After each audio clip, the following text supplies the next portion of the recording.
Hello, friends. I am Chevy. Welcome to my shed. How are you today? How's life in your world? How's things where you are? Hope it's fantastic. Everything here is good. It's snowing, which I personally love the snow, so it doesn't bother me. But other people in the house, not so much. I don't think we're expecting any accumulation, but it's just, you look outside and it's snowing, and it's supposed to snow all day. So interesting. We do have plans tonight, so hopefully it doesn't snow us in. But last night, my friend Jeff came over and we play tested Rival Rails again. So let's do a recap of Rival Rails. I started this project that I call Rival Rails. It's now called Rival Rails. Almost 2 years ago.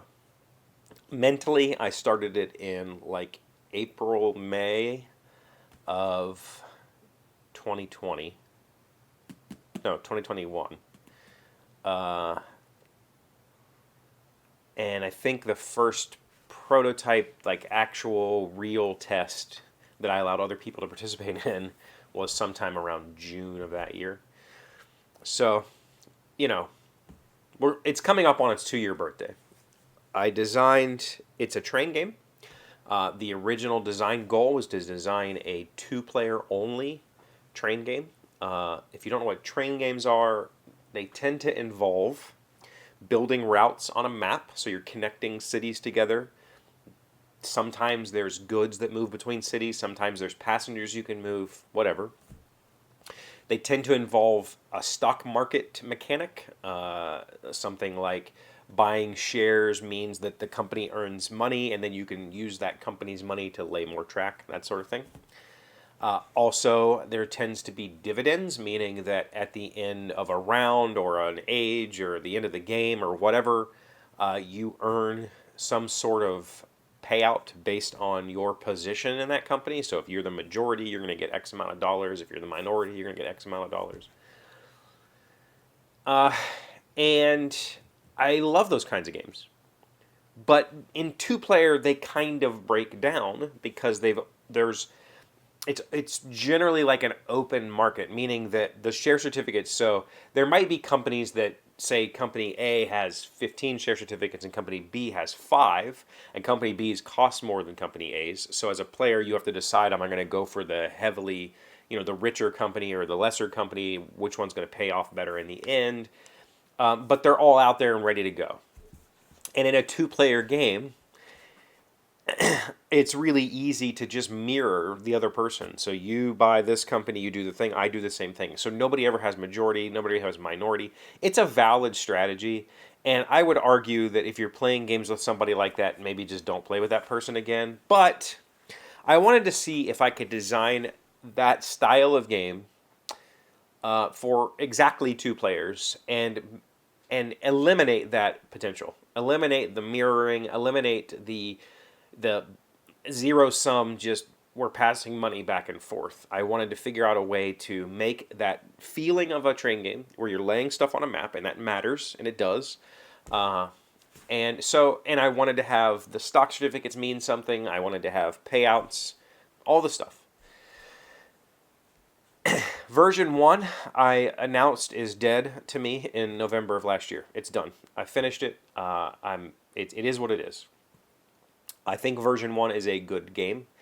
I do not think version 1 is a good product, meaning that as it sits, it is a whole and complete set of rules, a set of components, and a set of mechanisms that allow for back and forth play that is interesting, that allows for a stock market that is interesting, that allows for dividends that are interesting, and it poses interesting decisions. But for a marketing standpoint, for a publication standpoint, it's a little too much for what it is, meaning that there's too much stuff needed, so the price tag would be too high for what it is, because ultimately it's a pretty light game. You're not making strong economic decisions in this game. And there's a little too much going on, meaning that I had little ancillary things that turned out to grow into something bigger and was important to that design, but it also means every turn you have to do this and then place these and then move this and then track that and then this gets moved. and it was just not worth all of that. So over the last 2 months, I have gutted the game to an even deeper core, a smaller component count, smaller set of mechanisms, but still retains that feeling. Still retains, I'm playing shares, I'm building track, I'm gaining some sort of majority bonus, I'm getting payouts that are interesting to me and not just mirroring each other. I'm really close. And so we've been playtesting it. I think this was the fourth or fifth playtest session last night, and it went really well. We played it twice, actually, and that's always a good sign. We played it the first time. So, by the way, Jeff, this version is inspired by Jeff. We were playing the kind of final version of version 1, and he said, what if you just cut the round structure out completely? Like, stop doing the round thing, stop doing the dividends. Does that hurt it? And with that particular version, it was basically impossible to do that with that version. And I said, I thought about it, and I thought, yeah, I think so. And as I thought more about it, I thought, yeah, I think that could be a thing. And as I thought more about that, I thought, I think I can also cut the components of this game into like thirds, or at least half, so I can really reduce the game down to its core, and it still retain everything that the bigger version had, at least symbolically maintain. So that's what I've done. I've cut it. The map is about a third the size of the original map. There's half the components of the original game, and much less tracking to do. You now just play a card. You get 3 trains that you put on the map. You put them on the map. You get some sort of payout. That's your turn, right? There's no BS going on. And I think it's a really solid game. I did I did introduce a new thing. So I still want your portfolio, meaning the shares that you have in front of you, I still want them to mean something, right? In a 2-player game, majority versus minority payout isn't an interesting thing, because really it's just the difference that matters. So it might as well just be majority earns X. And if you already have the majority, then you've already done better in that than the other person. So paying extra is just a runaway leader problem. So I didn't want that. But what I've decided to do is I added these contracts long ago, and the contracts, the idea of them are they're little special powers. They're pretty strong. Some of them are really strong, and you earn those by being majority. So when you get the majority in something, you gain that contract, and it gives you a special power. And so we can fight over those. I can try to take your stuff, but it only goes to the majority shareholder. And so if I play a blue share and I get the thing, then you play a blue share, I lose the thing. Then I play the blue share, I get it back, and we just keep doing this, and it's not fun. So I wanted there to be a way for you to play multiple shares in a turn, and so I made the smallest cards in the deck. So the cards go 1, 2, or 3. The 1s are really weak on their own, so I decided that when you play a 1, you can choose to play an additional card. And it works really well because it means I can play that blue thing, and then you can play 2 blue. And now you get the thing, and I have to spend a turn playing 2 or 2 turns to try to catch up, not knowing what's in your hand so that you can do. So there's this really fun mechanism there. The problem is it's really strong. Like the taking the value 1 cards is now better than taking a value 3 card, which is the opposite. It shouldn't be that. It should be good, but it shouldn't be that. So we played a new version. So we played the first version. He said, let's try and do something with these 1s. And so we tried another version of his last night.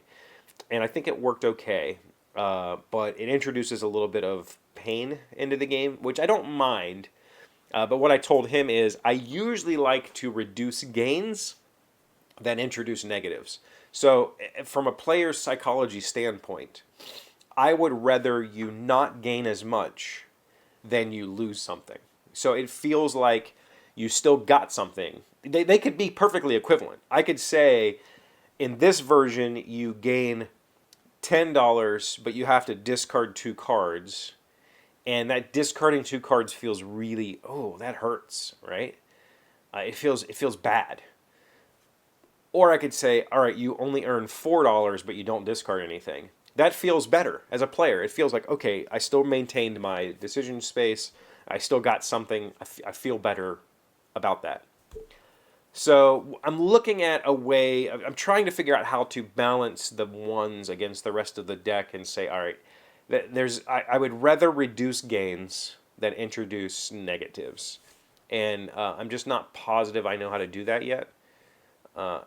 He's introduced a couple of other thoughts. We've been texting about it, and we've got some good ideas. But, this is one of those, I don't know.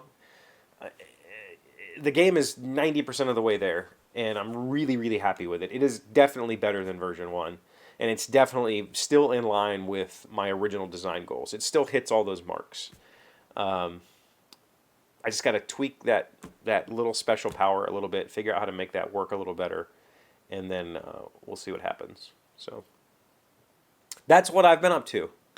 What have you been up to? Do you have anything exciting going on this weekend? We are supposed to go out tonight to a barcade. And I hope to do some work in here. I still have this, currently holding a bunch of blue bottles upside down salt cellar that I need to finish. And I would like to go buy the wood to make the base for the new table. So we might get to spend some time in here this weekend. Let me know what you're up to.